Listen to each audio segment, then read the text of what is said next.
A aula 2 é curtinha, tá? Ela vai falar sobre o diagrama de Chikawa. Também é uma ferramenta da qualidade, mas que a gente pode utilizá-la como uma ferramenta para análise de falha. E esta aula ela vai dar o suporte exatamente para isso. Como a gente pode aplicar o diagrama de Chikawa em análise de falhas em sistemas mecânicos. Ok? Qualquer dúvida, vocês podem me interromper sem problema nenhum.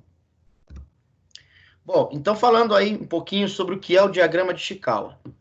É uma ferramenta gráfica utilizada em muitas áreas da indústria, que permite agrupar, estruturar e visualizar de forma organizada as possíveis causas para um problema ou para uma melhoria desejada. Então, não só para descobrir o motivo, as causas de um problema, mas também para aplicar uma melhoria, né? A gente pode colocar uma situação ali para ser analisada que envolve a melhoria num equipamento, a melhoria numa máquina, num setor. Então, é bem útil aí também em outras áreas do diagrama de Chikawa, né? Ô, Talvez professor, alguns de vocês já até tenham utilizado. Oi? não está aparecendo o slide, não sei se é só para mim aqui, o do chat também. Não? Não. O meu tá aparecendo. Não, o meu não está, então deve ser a internet aqui. Tenta sair e entrar de novo, Beleza, já aparece. ok? Eu vou continuando aqui, mas daí você me avisa se caso não deu certo. Muito bem, pessoal. Então, a gente pode aplicar o diagrama de Chikawa para várias situações aí, né? A gente vai ver aqui exclusivamente para a área de manutenção.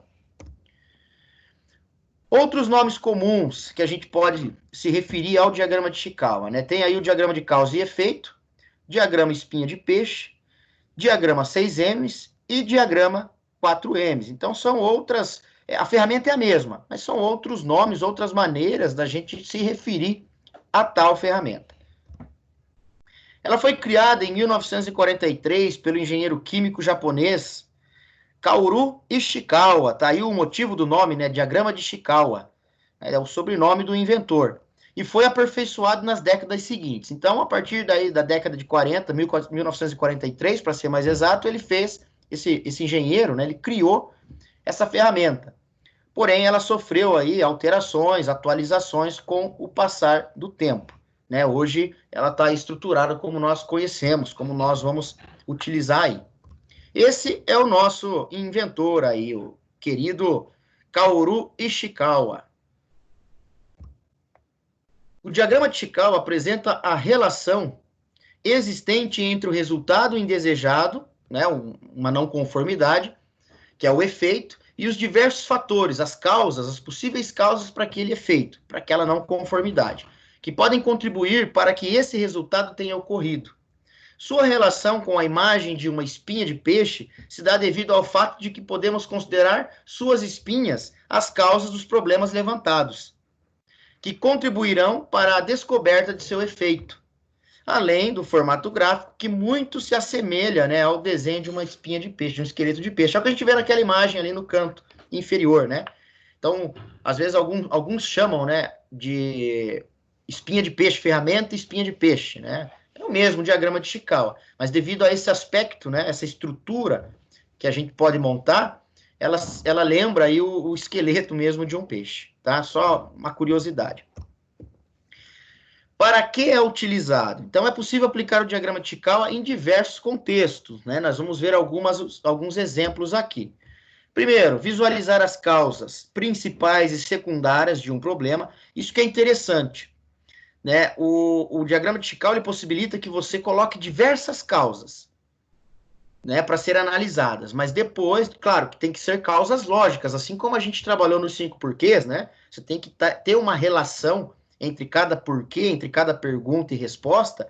No diagrama de Chikawa, você vai ter que ter uma relação também em cada parte ali da estrutura do diagrama de Chikawa. Né? Você tem que ter uma relação, ou seja, possíveis causas que vão chegar àquele determinado problema. E depois é feito mais uma análise. E essa análise ela vai apontar exatamente o que realmente pode ser o fator raiz, a causa raiz, né? A gente vai fazer exemplo depois para explicar bem legal isso aí. Ampliar a visão das possíveis causas de um problema, enxergando de maneira mais sistêmica e abrangente. Identificar soluções, levantando os recursos disponíveis pela empresa. E, por fim, gerar melhorias em processos, né? Então, como eu falei, a ferramenta não é só para aplicar em situações de problema, causas de quebra de peça, por exemplo, enfim, desempenho de equipamento, ela pode ser aplicada aí até para um processo produtivo, uma linha de produção, qual é o problema que está tendo na linha de produção, o que está acontecendo, você pode usar o diagrama de Chicago para poder analisar as possíveis causas dessa não conformidade. Categoria ou família das possíveis causas. Aí é o seguinte, o diagrama de Chicago ele pode ser estruturado de diferentes tipos, né? Com diferentes famílias que a gente chama.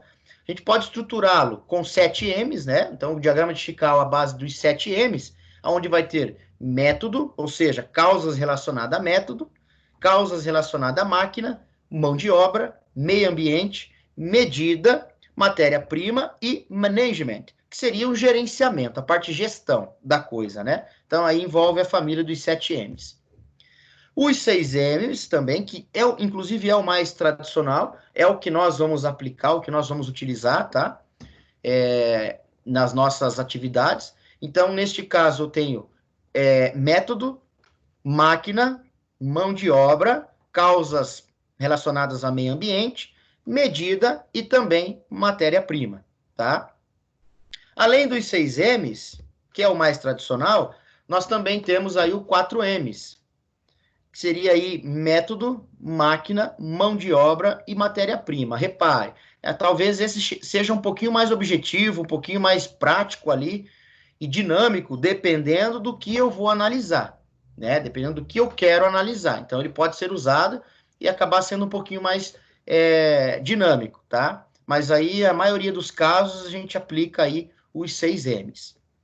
E aí também existem outras maneiras da gente estruturar o Chicago, mas aí entra a parte também de gestão. Lembra quando eu disse, né, que o Chicago muitas vezes não é só para resolver um problema técnico, mas ele pode ser aplicado também para resolver um problema de gestão, um problema vamos lá, de administração, né, problema administrativo, por exemplo. E aqui eu tenho um exemplo de 4 P's. Eu posso usar aí o 4 P's, que seria ali pessoal, política, processo e planta. Repare, né? Então, dependendo da situação que eu quero analisar, eu posso colocar as características aí de uma família, né, através dos 4 P's, tá? E também existem outras categorias que podem ser aí mais específicas, aquela que você pode, junto com um time ali, né, acabar definindo, mas em cima da estrutura do Chicago, ou seja, em cima da espinha de peixe. Né? Mas aí você escolheu outro grupo, outra categoria, né? Para poder analisar corretamente o que você tem de não conformidade. Então, volto a repetir aqui, né? O mais tradicional do espinha de peixe é trabalhar com os 6 M's. Tranquilo, pessoal? Até aí? Vamos para frente. Então, formatação de um diagrama de Chikawa, né? Como que a gente estrutura ele? Bom, primeiramente eu tenho que ter a falha, ou seja, o que eu quero resolver? Qual é o problema que eu tenho aqui nessa máquina, nesse equipamento? Já direcionando para a nossa área de manutenção, né? Eu tenho que ter uma falha. Depois eu estruturo, né, todo o diagrama de Chikawa, que ele vai ser estruturado dessa forma. É um padrão, né, que a gente vai estruturar ele. E também, claro, com a parte onde a gente vai colocar as causas, né? Pode ser uma causa por família, pode ser 2, pode ser 3 causas por família. O ideal é que não passe de 3 causas, né? Seja ali de 1 a 3. Por quê? Porque senão você começa a fazer um diagrama gigantesco ali, depois para você chegar numa causa raiz é cada vez mais difícil, tá? Então é indicado que você utilize de 1 a 3 causas por família, ok? Ou por categoria também, né? Que neste caso a gente vai trabalhar com 6 M's. Então, nós temos aqui já 6 categorias, tá? Ou família, né? Que a gente está falando aqui. Que é a parte dos 6 M's que a gente vai ver daqui a pouquinho lá. Tá? Então, como eu acabei de dizer, as possíveis causas que você vai definir, podendo ser de 1 a 3, tá? Agora, se eu não for, professor, se eu estruturar o Chikawa com os 6 M's ali, ó, e eu não colocar nada em uma dessas categorias, tem problema? Não tem problema, mas você tem que ver que talvez seria melhor você utilizar lá o 4 M's do que os 6 M's, então. Então, o que tem que ser visto? Exatamente essa questão da dinâmica da ferramenta. Né? Se eu posso usar os 6 M's, então é ideal que eu tenha ali causa em toda a categoria. Agora, caso eu não use uma ou duas categorias ali, aí o ideal é você usar outro grupo de família, né? Usar, por exemplo, 4 M's lá. Então, isso pode ser definido também. Bom, e agora o que a gente tem em cada família, né? Em cada categoria ali. Nós temos, seguindo os 6 M's, tá? Nós temos método que trata da forma, né? Como a forma de desenvolver o trabalho influencia o problema. Quais são as estratégias que eu estou tendo que pode gerar aquele problema. Então, por isso que a gente tem que sempre estar discutindo com uma equipe. Né? Sozinho, às vezes você não consegue lembrar de métodos aí que podem, né, estar influenciando naquele problema. Segundo, máquina. Como os equipamentos utilizados, né, no processo influenciam no problema. Qual é o problema? O que pode gerar o problema ali relacionado à máquina? Né? Em relação à máquina, por exemplo, a falta de manutenção, pode ser uma situação, uma causa, né? Medida. Como as métricas utilizadas para medir o desenvolvimento da atividade influenciam no problema. Essa parte de medida é realmente a parte que a gente pode imaginar ali mesmo de dimensão, né? Dimensional mesmo. Cuidados com a parte dimensional daquele determinado produto, equipamento, enfim, para eu chegar numa causa lá daquela falha. Então, a medida é exatamente isso, né? Toda essa parte métrica que pode influenciar. Meio ambiente. Como o meio ambiente em que a atividade está sendo desenvolvida influencia o problema. Também é fácil de entender essa, né? Como o ambiente ali, o local onde a máquina está instalada, o local onde você está trabalhando, o setor, quais as condições de ambiente que pode acabar influenciando também para aquele problema. Tá? Material. Como a qualidade e o tipo dos materiais utilizados influenciam no problema, em relação à qualidade do material mesmo, né? Será que tem problema? Essa falha gerou-se devido a um problema no material? Será que tem ali já o material está trincado, gerou a quebra daquele tal componente? Será que é porque o material estava trincado? O material estava, enfim, mal preparado? Conforme a falha que eu tenho, né? Essas são as possíveis causas que eu posso estar analisando, pensando, né? Para poder estruturar o Chikawa. E por fim, mão de obra. Como as pessoas envolvidas na atividade influenciam no problema? Óbvio, né? Recursos humanos. Como a mão de obra pode dar problema num determinado equipamento? Existem várias possibilidades, né? De acordo com o tipo da falha, eu posso analisar ali o que a minha mão de obra, o que a mão de obra da equipe, o que nós, como profissionais, podemos ter feito ali que acabou gerando, que pode, né, ter gerado aquela falha. Tá? Então, é basicamente respondendo essas perguntas que eu vou colocando lá, né, de maneira objetiva, curta, né, respostas curtas ali, objetivas, eu vou colocando na estrutura do Chikawa. Tá? Bom, metodologia do diagrama Chikawa. Então, a gente vendo aí, como a gente falou aí anteriormente, né, a estrutura dele, o esqueleto dele, né, a gente tem lá o efeito, que é a falha, né, o problema, né, que deve ser analisado ou a situação que deve ser melhorada. Então, utilize termos curtos e claros, né, por exemplo, aquecimento de um rolamento. Eu quero analisar através do diagrama de Chikawa por que esse rolamento está aquecendo, aquecimento do rolamento.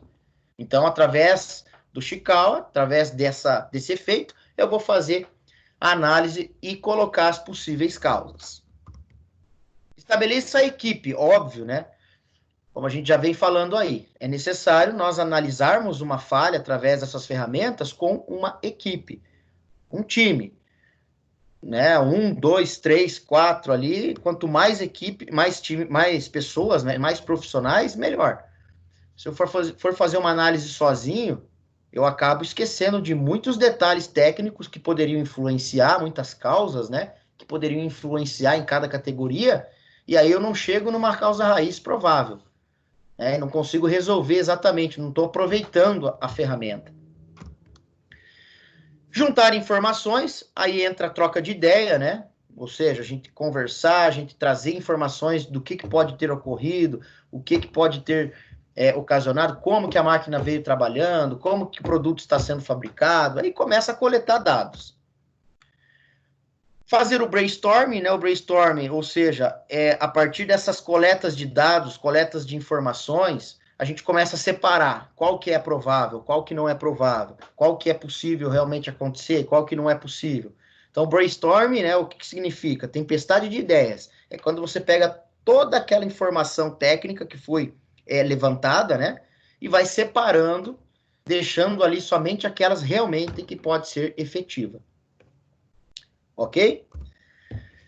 Continuando.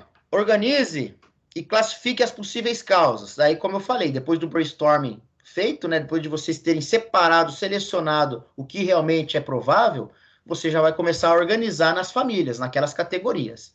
Tá? Você vai começar a colocar lá dentro da mão de obra, dentro do método, dentro das medidas, o que pode ter envolvimento. Analise as causas e quais realmente impactam sobre o efeito. Ou seja, depois de você ter feito lá a separação das possíveis causas e colocado na estrutura, né, o ideal é que você vai fazer uma segunda análise, né? Bom, quer dizer o quê? Após essas possíveis causas, qual realmente pode ter ali uma probabilidade maior de acontecer aquela falha do rolamento, por exemplo? Então, em cima disso, eu vou fazer um novo filtro, né? Uma nova análise, e aí eu vou sinalizar. Ou seja, fazer um círculo, marcar ali, né? Opa, fazer um asterisco ali, ou seja, essa aqui e aquela ali são ali realmente as causas com grande probabilidade. Avalie as soluções e estabeleça as ações, né? Ou seja, nesse caso, agora você já sabe quais são as causas raízes, ou a única causa raiz, enfim, você vai montar um plano de ação. O que a gente vai fazer agora para não deixar isso acontecer de novo e acabar gerando lá a falha do rolamento de novo, né? Repetindo lá o aquecimento do rolamento. Então, em cima do que eu assinalei como provável causa raiz, eu vou estabelecer as ações. Corrija as anomalias, óbvio, né? Faça a correção, verifique e formalize todas as ações tomadas. Então, é a questão de padronização mesmo, né? Manter aquilo em boa ordem, igual a gente fez aí na parte dos 5 porquês, né? Então, a gente tomou lá ações imediatas e ações preventivas. Digamos que nessa avalia as soluções, essa parte, né, de avaliar as soluções e estabelecer as ações, ou seja, é o imediato. O que eu vou fazer, então, para reparar aquilo? Depois, né, a gente vai ter que verificar e formalizar as ações tomadas de maneira que aquilo não volte a acontecer. Então, basicamente, isso que está querendo dizer nesses dois últimos itens aí. Muito bem. Para a gente entender melhor ainda, eu tenho aqui um exemplo. Montei aqui uma pequena situação, problema aqui, para a gente junto fazer uma análise. Qual que é a situação? Um torneiro mecânico, após fabricar um eixo conforme o desenho técnico, encaminhou a peça ao setor de qualidade, o qual identificou uma folga excessiva em uma das partes usinadas, sendo necessário solicitar retrabalho. Então, olha só, uma situação normal que às vezes acontece dentro das empresas, né? Talvez já até tenha acontecido com vocês, né? Você fez uma determinada peça, fez um determinado serviço, manda para o setor de controle de qualidade. Quando faz as inspeções, né, eles reprovam a peça, manda para retrabalho ou até manda para descarte, né? Não é assim que funciona, o ciclo industrial não é dessa forma, pessoal? Dependendo, claro, do tamanho da empresa, acontece assim, ou não? Com certeza. Né? Então, a gente imagina o quê? A situação aqui, ó, é uma empresa grande, não precisa nem ser uma empresa grande, mas uma empresa que se preocupa, né, em fornecer um produto de boa qualidade para o cliente, né? Uma empresa que realmente tem importância, tem preocupação na qualidade do trabalho. Então, o que acontece? O torneiro fez a peça, o setor lá de usinagem, né? O cara fez a peça e mandou para o controle de qualidade. Chegou no controle de qualidade, Na hora que eles foram conferir medida, foram, né, fazer a inspeção, pronto, bateu na trave. Identificaram aí uma folga excessiva. Então aqui tem o eixo para a gente conseguir entender um pouco melhor, né, para ilustrar aí. Nós temos o eixo que foi usinado e reprovado na controle de qualidade. E aqui nós temos, né, o problema, ou seja, houve uma folga, houve uma medida errada ali, né, o cara tirou muito ali daquela ponta, e aí ali na outra imagem, no desenho, ali a gente consegue perceber que a folga acabou sendo o principal causador aí da reprovação, né, pelo controle de qualidade. Então, né, imagine que quando for instalar esse eixo lá na bucha, no rolamento, enfim, ele não vai ter uma boa fixação. Então, foi solicitado aí retrabalho. Tá aqui o problema. Qual que é o nosso procedimento agora? Nós como técnicos aí, né? Vamos analisar, né? Vamos lá, digamos que do setor de qualidade, vamos imaginar o seguinte, do setor de qualidade voltou para o setor de usinagem. Aí nós, técnicos do setor de usinagem, tivemos que agora parar ali e fazer uma análise. Ué, por que aconteceu essa falha aí no eixo? Poxa, acabou voltando uma remessa inteira aí pra gente conferir. Pô, imagina aí se isso acontecer amanhã de novo, depois de novo. Aí ferrou, né? A gente tá levando aquela bronca do chefe, né? Então, vamos ver o que aconteceu e por que aconteceu isso. Bom, fazendo então a estrutura do diagrama de Chikawa, nós já temos aqui ele montado, né? Ou seja, já está estruturado. Efeito, eixo usinado com folga. Tá morto a ponta lá do eixo, né? Errei a medida. O torneiro errou a medida. A gente tem que analisar agora aqui, nós, equipe técnica, quais foram os possíveis motivos aí desse torneiro ter errado, né, a medida. Aí a gente entra ali em relação à máquina. Vamos começar lá por cima, né? Pela máquina. O que pode ocasionar na máquina que acabe contribuindo para aquela falha, ou melhor, aquele efeito que o eixo acaba sendo usinado com folga? O que pode ter acontecido na máquina? Ou o que pode ter a máquina? Folga no fuso do anel graduado? Mas vocês são os caras, hein? Olha aí, ó. Eu coloquei ali duas opções. Folga no fuso. Aqui não está bem no fuso, né? Eu coloquei folga nos carros do torno. Seria toda a parte de comando, aqueles carros ali onde a gente vai comandar, né? Para fazer a usinagem. E aí também uma manutenção não realizada, ou seja, não tem manutenção torno. Por isso, né, começa a ter as folgas nas partes de operação, e isso pode sim gerar, né, um problema também na hora da usinagem. Muito bem. Método. Em relação ao método, ao procedimento de trabalho, o que pode dar errado aí e contribuir para uma folga no eixo? Ou um erro de usinagem, né? O que vocês acham? Falta de atenção do operador, sei lá. Mas aí já não entra no método, não é? Entra na mão de obra. Falta de atenção à mão de obra, né? É, isso aí. O que pode ser método? Procedimento.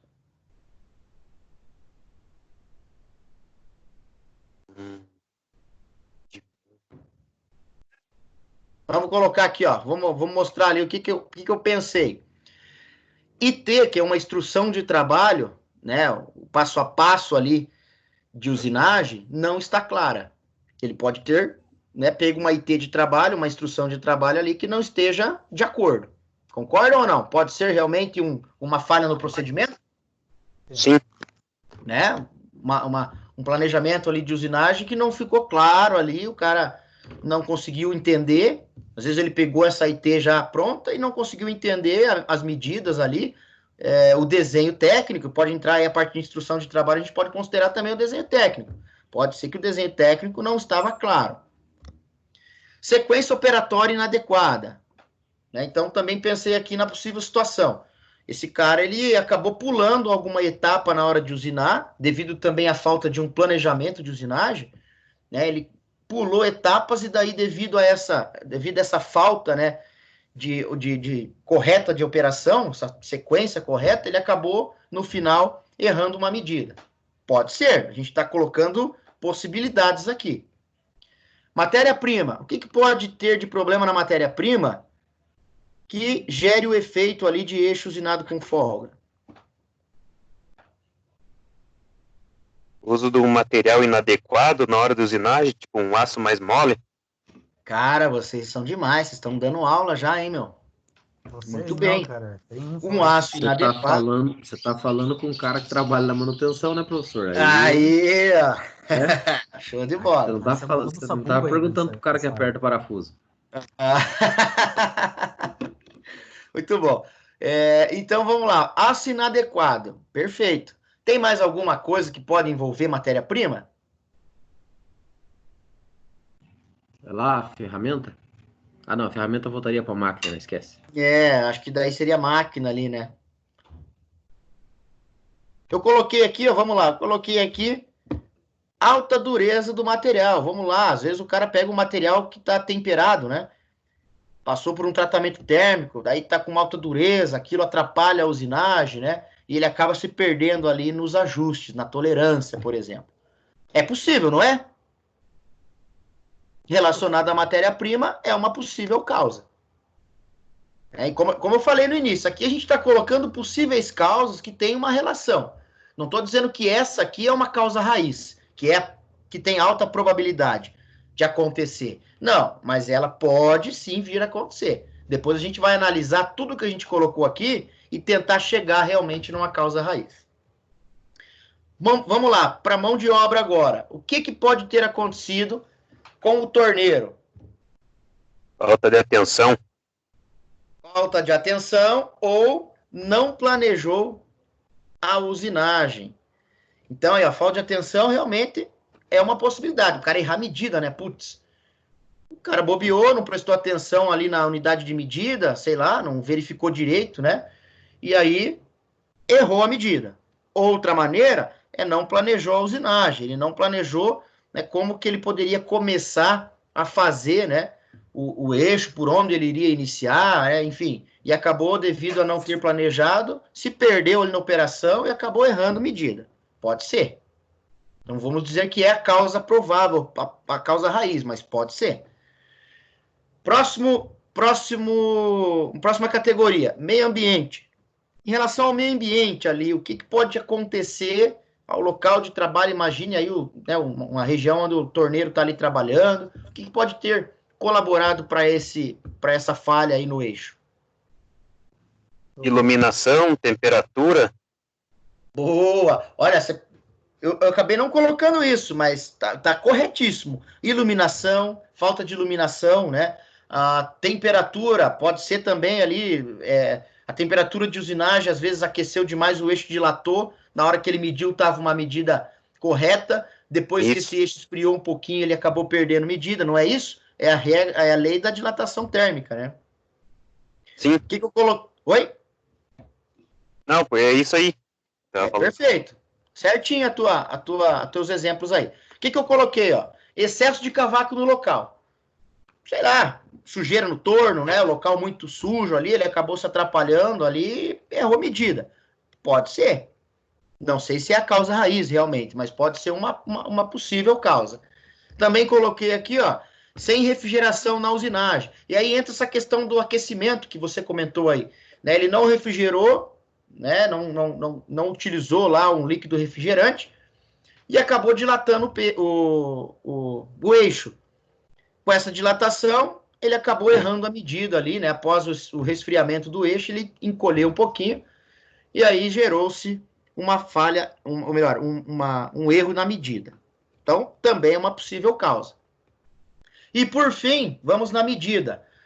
Em relação à medida, sistema métrico, o que pode ter ocorrido aí para o erro dessa usinagem? Instrumento não calibrado. Vamos lá, instrumento não calibrado, o que mais? As condições do local ali, às vezes um local ruim de medir, o cara não tem posicionamento para conferir o paquímetro. Ah, sim, talvez ali a gente pode, não exatamente colocar o local, mas a gente pode colocar dificuldade ou qual outra palavra a gente pode usar? Dificuldade, obstáculos ali na hora de fazer a medição, né? Isso. Também, pode ser, olha aí, ó, estão com a ideia exatinha, exatamente é isso aí. Vamos ver o que eu coloquei aqui, ó. Micrômetro não calibrado. Alguém falou aí, instrumento não calibrado. Beleza, o cara pegou o micrômetro lá e não calibrou. Exemplo, pode ser uma situação. Ou ele utilizou um instrumento inadequado. Ou seja, como a medida pode ser, né, mais precisa ali de ajuste, ele, ao invés de usar o micrômetro, utilizou um paquímetro. E vocês sabem que um paquímetro ele não tem a mesma precisão que um micrômetro. Concordam ou não? O que é mais preciso? Sim. Um micrômetro, né? Micrômetro, paquímetro, você encontra ali de... O analógico, né? Você encontra ali de 0, ou melhor, 5 centésimos, né? Medida menor que ele vai pegar ali 5 centésimos ou 2 centésimos. 2 centésimos. Se eu tenho um digital, tudo bem, né? Mas o digital também precisa ser calibrado. E a gente colocou ali, né? Não só relacionado ao micrômetro, mas a gente pode colocar ali instrumento não calibrado, que envolve tudo um pouco. Então, neste caso, eu coloquei esses dois aí, que são possíveis causas também. Oi? Esse daí não entraria, tipo, uma falta de treinamento, talvez, do operador? Em instrumentos de calibração? Daí entraria na mão de obra, né? Entraria na mão de obra. Operador não treinado, falta de treinamento do operador. Ah, tá. Falta de curso no Senai, né? É isso aí que poderia acontecer. E mão de obra daí. Beleza. Ok? Muito bem. Ó, então aqui eu coloquei, né, as possíveis causas que pode ter gerado lá a usinagem errada. Mas nem todas, vocês devem concordar comigo, nem todas aqui realmente pode ser uma possível causa, né, que tem uma probabilidade de acontecer, uma probabilidade de chances, né, de acontecer mais alta. Então, o que a gente faz agora? A gente analisa, né, qual, de modo geral, não preciso pegar um cada família, não, eu posso pegar um da máquina, um da medida e pronto, falar que esses são as causas raízes, né? Mas vamos lá comigo, analisando aí agora essa estrutura. O que realmente pode ter grande chance de ter acontecido?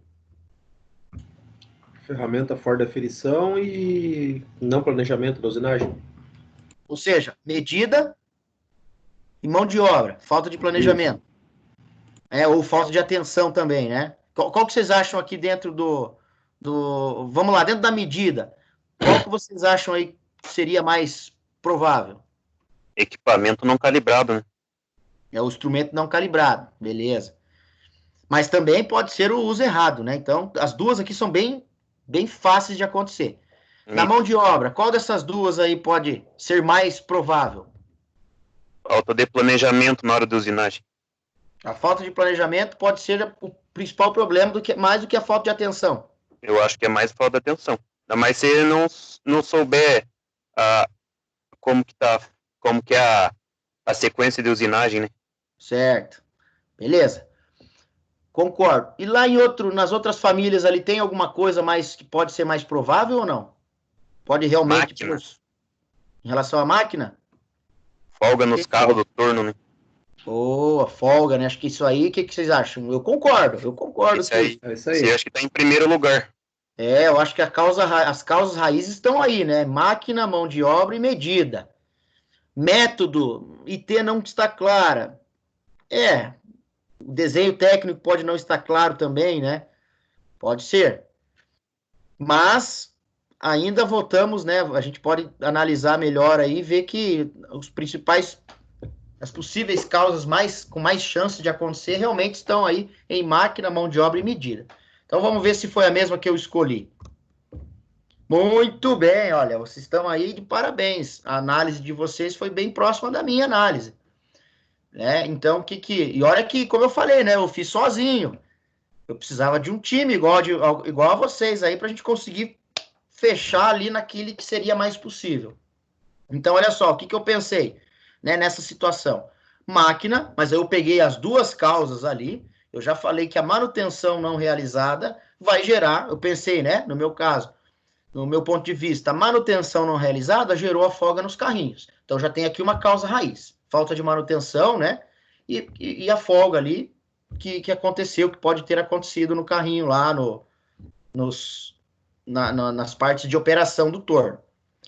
Na mão de obra, as outras eu descartei. Na mão de obra, eu coloquei como falta de atenção. No meu ponto de vista, Ele pode ter um planejamento bem feito ali, ele pode ter planejado a usinagem, mas naquele momento de usinar, se ele deu bobeira, mexeu no celular por um minuto ali, esqueceu ali, né, de um detalhe, ou seja, é a falta de atenção que ele teve ali. Tá? Então, no meu ponto de vista, mas vocês não estão errados, né, na questão do planejamento também. E, por fim, a medida. Aí, neste caso, eu coloquei as duas causas, né? Ou ele utilizou o paquímetro, ou ele utilizou um micrômetro não calibrado, né? Ou um instrumento não calibrado. Então, o que acontece? Em cima dessas 3 famílias, nós encontramos, né, as causas raízes. Professor, mas não tem que ser uma causa raiz só? Não. O diagrama de Chicago pode te dar 1, 2, 3, 4, 5, 6, 7, 10 causas raízes. Claro que daí é mais problema para eu resolver, né? Quer dizer o quê, então? Como que eu vou resolver esse problema aqui da máquina? Manutenção preventiva. Programando manutenção preventiva, cuidando da manutenção da máquina. Como que eu vou resolver esse problema aqui da falta de atenção? Tira o celular do cara. Verificar o que ele pode ter ali em torno dele que está tirando a atenção dele, fazer um novo layout, colocar orientações ali do lado da máquina, né? Por exemplo, não utilizar telefone durante a atividade de trabalho, não sair do posto de trabalho deixando aí máquina operando. Exemplo, estou dando exemplo, né? Então, é uma solução já que eu tenho que encontrar para esse cara aqui. E aqui, qual que é a solução que eu vou ter que fazer agora? O que eu vou ter que realizar? Na parte de medida. No caso do instrumento inadequado, ele teria que analisar qual que é a tolerância do desenho lá, né? Ele usar eu vou ter que verificar ali com ele, né? Ou melhor, indicar para ele ali qual é o instrumento que ele vai utilizar. Isso. Correto. E na sequência, mostrar para ele como vai calibrar. Então, eu mostro lá, torneiro, você vai ter que usar, neste caso, um micrômetro, tá? Não utilize paquímetro para fazer essa medida. Utilize o micrômetro. E na hora de utilizar o micrômetro, verifique se ele está calibrado. Tá aí, ó. São as orientações que eu estou passando para ele ficar esperto e não acontecer de novo aquele erro. Ok? Dúvidas? Acho que não. Não? Legal, né? Então, assim, quando você realmente começa a analisar a situação, começa a pensar nas possíveis causas ali, você consegue montar tranquilamente o Chical. Claro que você precisa ter um mínimo conhecimento, né? A gente não poderia fazer uma análise aí de um eixo usinado com folga sem conhecer um básico aí de uma usinagem, né? Sem ter uma noção de usinagem, uma noção de mecânica, né? Para saber o que pode ter acontecido. Então, tem que ter pelo menos um conhecimento básico. Não preciso ser o mestre na usinagem. Mas aí que eu falo, se eu tenho uma equipe, um pode ajudar o outro. Um começa a trazer situações aí que às vezes eu não conhecia, que eu não sabia. No próprio exemplo aí, vocês trouxeram situações que eu não tinha pensado, que eu não tinha colocado aí. Podia ter colocado também, acabei não pensando. Mas aí que entra o diferencial de um trabalho em equipe. Muito bem, gurizada. Então, finalizando aí, né, o diagrama de Chicago é uma ferramenta importante para qualidade, que pode ser utilizada nos diversos setores, como a gente já falou, né? E é amplamente utilizado na indústria, né, por sua fácil visualização. Apresenta visualmente as causas potenciais de um problema. Olha só, as causas. Então, muitas vezes você não encontra uma só. Você pode encontrar várias. É o que a gente encontrou ali no exemplo anterior. Também contribui para o melhoramento dos processos, né, e do trabalho em equipe. Maravilha. Reunindo os profissionais e promovendo um debate sobre uma determinada questão. É o que eu acabei de falar. Muito bem, senhores. Vamos, então, para o nosso estudo de caso 2. Professor, nós vamos ter que fazer isso agora, já? Não necessariamente. Se vocês quiserem, né, agora é 9 horas, a aula vai terminar, mas se vocês quiserem ficar para fazer atividade, beleza. Senão, a gente faz ela na próxima aula ali, no início da próxima aula, igual a gente fez com essa atividade dos 5 porquês, né? Então, a gente faz no início da próxima aula também. O que é legal? O ideal é que vocês já vão meio que pensando, estruturando, enfim. Aí você tem menos tempo, né? Fica mais rápido para você concluir na próxima aula.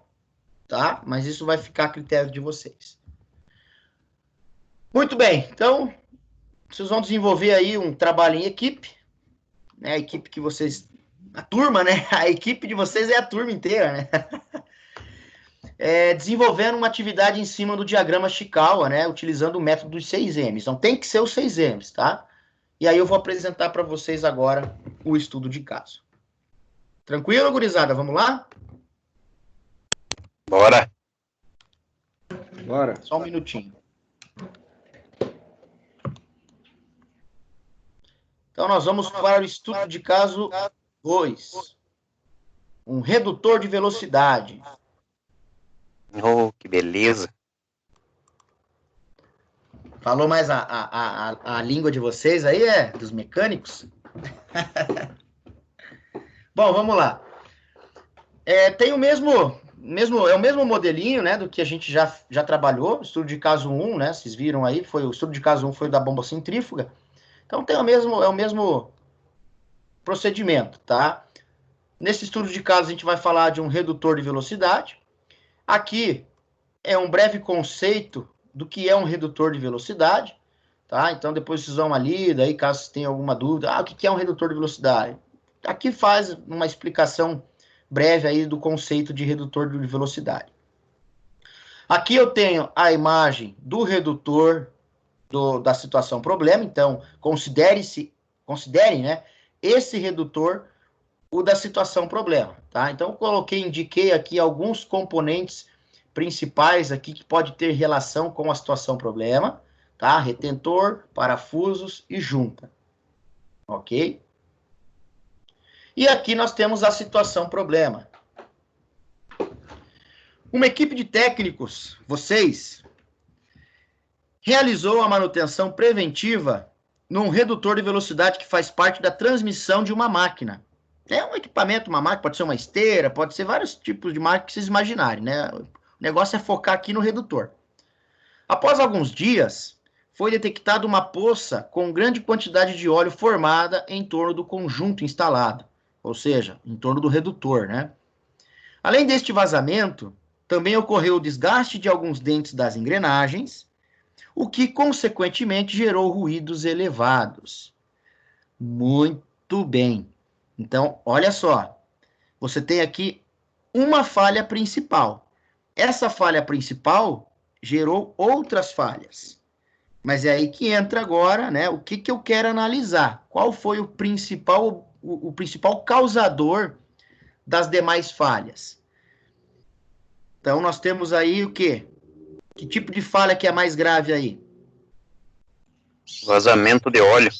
Muito bem, perfeito, não tem outro, né? Então a gente, professor, mas aconteceu o desgaste da engrenagem, né? Gerou ruído é o defeito também, é um problema. Tá, mas se não tivesse vazado óleo, não teria desgastado as engrenagens, ou seja, elas não trabalhariam, né, com baixo nível de óleo. Consequentemente, não desgastava os dentes e não dava ruídos. Então aqui, ó, como eu falei, né, a interpretação que vai indicar. Eu já trabalhei isso com outras turmas, tiveram equipes que não analisaram pelo óleo, analisaram pelo ruído elevado, analisaram pelo dente lá gasto. Aconteceu isso já. É interpretação errada? Um pouco, né? Por quê? Porque o cara tem que ter a ideia, tem que ter a noção que se não tem óleo, vai gerar desgaste. Então, esse é o problema que eu tenho que focar. Vazamento de óleo. Tá? Então, a partir daí, vocês vão estruturar o diagrama de Chikawa, que eu vou mostrar aqui também. Eu tenho aqui, ó. Aqui. Eu tenho aqui ele estruturado. Opa. Aqui. O que vai acontecer? Vocês vão colocar... Ah, não, isso aqui é para impressão. Deixa eu ver se eu tenho ele aqui em Excel, gurizada. Só um minutinho.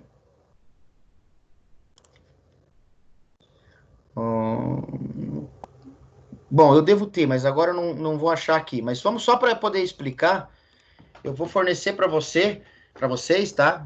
O Excel, que eu acho que é mais fácil daí para vocês preencherem. Que aqui ele tá só para impressão.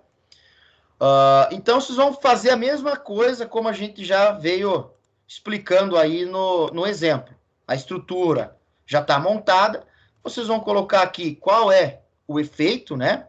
Ou seja, o efeito que você tem aqui principal, a falha principal. Você vai colocar ele ali escrito, e em cima disso, né, com base neste efeito, vocês irão analisar quais são as possíveis causas relacionadas à máquina, a método, a matéria-prima, a mão de obra, meio ambiente e medida. Então tem que ter pelo menos uma possível causa em cada família, tá? Então, me entreguem isso aqui com pelo menos uma possível causa em cada família ou categoria. Combinado, gurizada? Beleza. Moleza, né? Beleza. Ó, show de bola.